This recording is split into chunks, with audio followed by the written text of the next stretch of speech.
So, in a previous recording, we talked about how you can locate quality nonfiction, and we talked about some of the different awards that you might select from when you are looking for good books. But as a teacher, you should also be knowledgeable about how you can evaluate nonfiction. So, that's what we're going to talk about in this recording. So, one framework that I really like for evaluating nonfiction is called the 5 A's. And this framework for evaluating nonfiction is associated with a researcher and professor named Barbara Moss, who has done a lot of research and a lot of writing about children's nonfiction. So the 5 A's include the authority of the author, and that refers to whether the author is an expert in the subject matter or whether the author did a substantial amount of research in order to effectively communicate information about the topic. So I'm going to use The Family Romanov Murder Rebellion in the Fall of Imperial Russia by Candace Fleming as an example as we talk about the 5 A's, because I really feel like this book is an excellent example of a quality work of nonfiction. I know some of you are reading it this semester, which is awesome.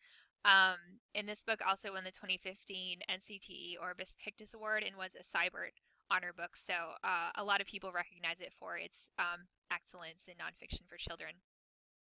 So the author of The Family Romanov, Candace Fleming, is not an expert in Russian history. She's a children's author, and that's what she does for a living. However, she made herself an authority on the subject of the Romanov family, which was the last imperial family in Russia before the Bolshevik Revolution. And she just did an immense amount of research. She traveled to Russia and visited many of the sites that take place in her book. Like, I think she describes how she visited Rasputin's apartment, and Rasputin was like a spiritual guide to the Empress Alexandra, if you're not familiar with who he is. She also visited archives at universities, and she was also able to read primary source documents, like letters that members of the Romanov family wrote to one another, because the Romanovs, although they were Russian, actually communicated frequently in English. So Candace Fleming was able to actually get, their actual writings as she did her research for this book. And all this information about the sources she consulted is communicated in the back of the book, in the author's note, as well as in the bibliography. So you can really see that Candace Fleming just did an immense amount of work over the course of several years in order to write The Family Romanov. So accuracy of the text content. So you can trust that the content of this text is accurate because Candace Fleming gave her manuscript to people who are experts in Russian history. I think that she specifically identifies one professor at the University of Illinois who's an expert in the subject matter. So before this book was published, it was reviewed and corrected by somebody who is an expert in the subject matter. You also need to consider the appropriateness of the book for children. Is it at a reading level that's appropriate for kids? Is the content something that children are going to find appealing? Will they want to read about the subject matter? And I certainly think The Family Romanov is a great example of a book that's appropriate, especially for, I'd say it's more for like middle school children, maybe early high school, just because the reading level on it is very high. Like, I wouldn't put this book in the hand of a third grader, unless that third grader was, perhaps very, very proficient in reading. So another thing that you need to look for is artistry of the writing. So when a lot of us were children, we just did not have a lot to choose from in terms of quality nonfiction. Like, sometimes nonfiction had this reputation of being very dry and boring, but that's not true at all for the nonfiction of today. In fact, I think that sometimes works of nonfiction are written much more beautifully than works of fiction. Let me give you an example from The Family Romanov for those of you who are not familiar with the book. So I'm going to read to you a passage from the book, and it's describing a scene in which Tsar Nicholas, who is the in charge of Russia, and his wife, Empress Alexandra, are hosting like a costume ball. It was like a historical costume ball when they dressed as important figures from Russia's past. So let's take a look at the artistry of this writing. His wealth was on full display that evening. Dressed as Alexei the Mild, the gentle 17th century Tsar whom Nicholas nostalgically admired for having ruled, he believed, during a time of piety and morality, he wore a raspberry velvet kaftan embroidered with gold thread its collars and cuffs flashing with diamonds.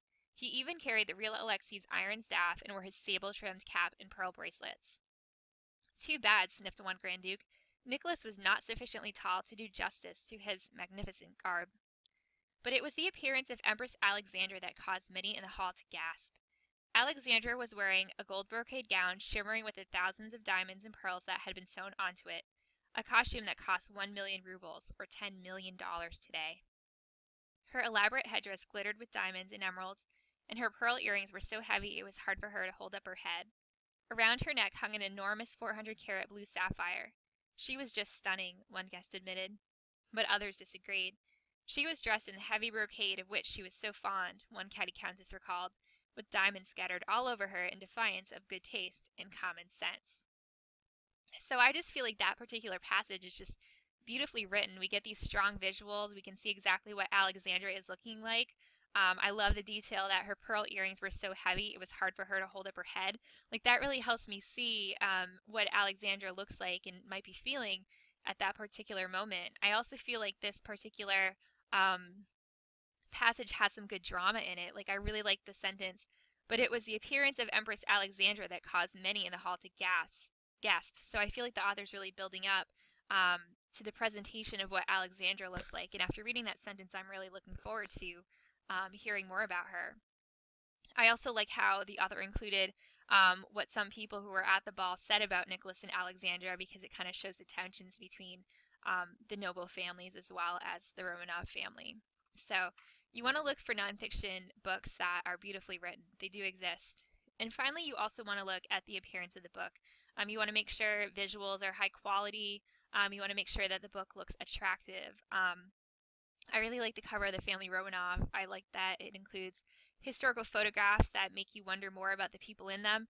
I also think it's interesting how the author, well, the author didn't necessarily design the book cover, but how the book cover includes, the red background with the title and the author's name.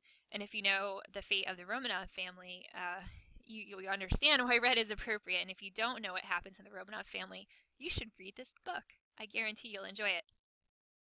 And something that I look for when I evaluate nonfiction is I like to have books that include multiple perspectives. So books that share the viewpoints of different stakeholders involved in a historical event, for example, or people who have been traditionally silenced or marginalized, like women or people of color. A book that does a nice job of this is The Industrial Revolution for Kids.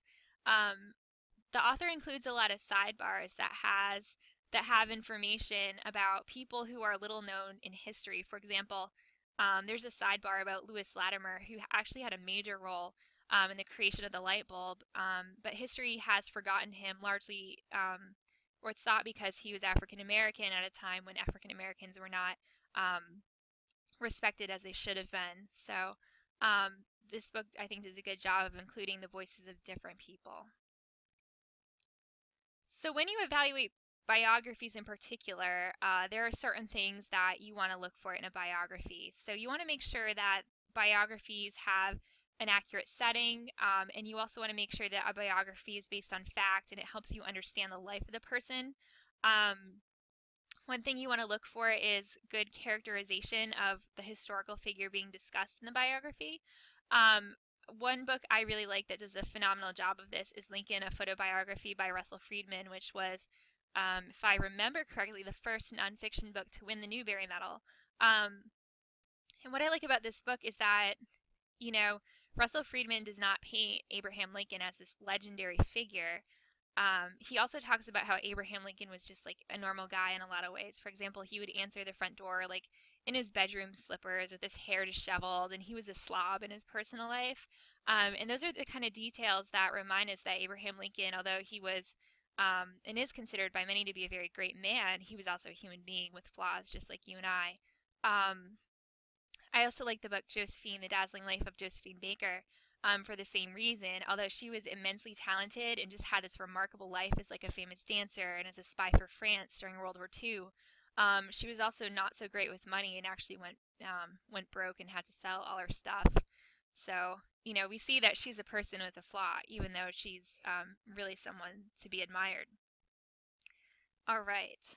So those are things you want to look for in a biography. You also need to be aware of what you need to avoid. So you want to avoid biographies that depict the subject as being larger than life, like someone who's just perfect.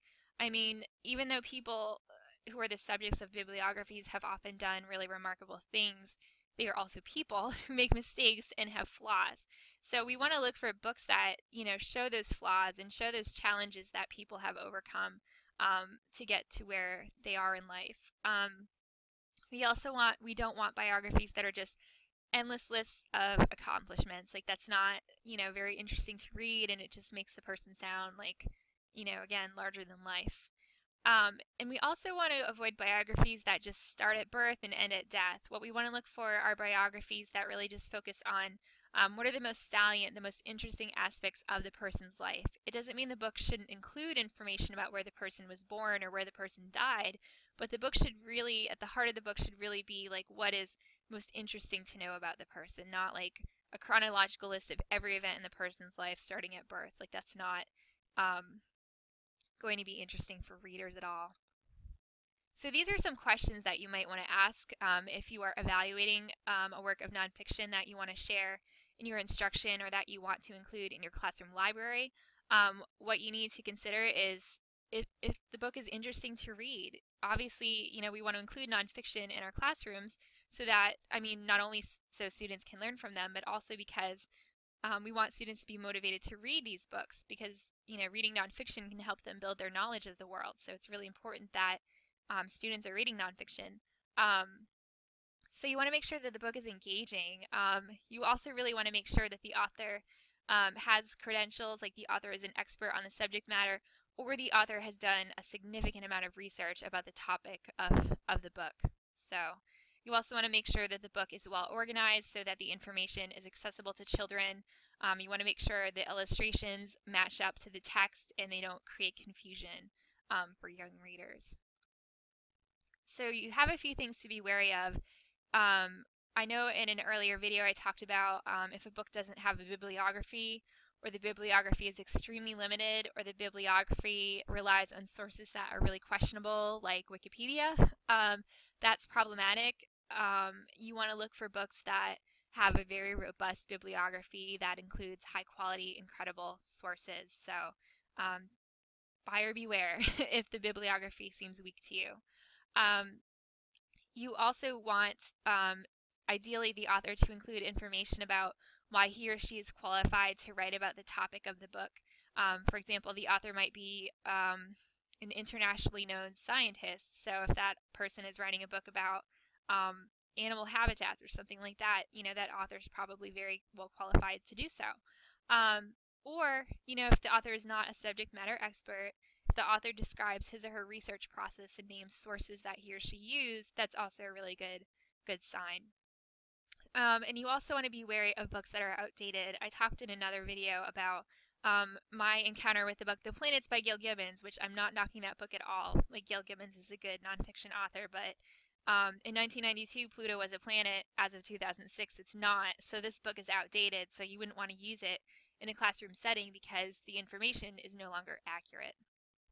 So I hope that this recording gave you some ideas about how you might approach evaluating nonfiction for your classroom.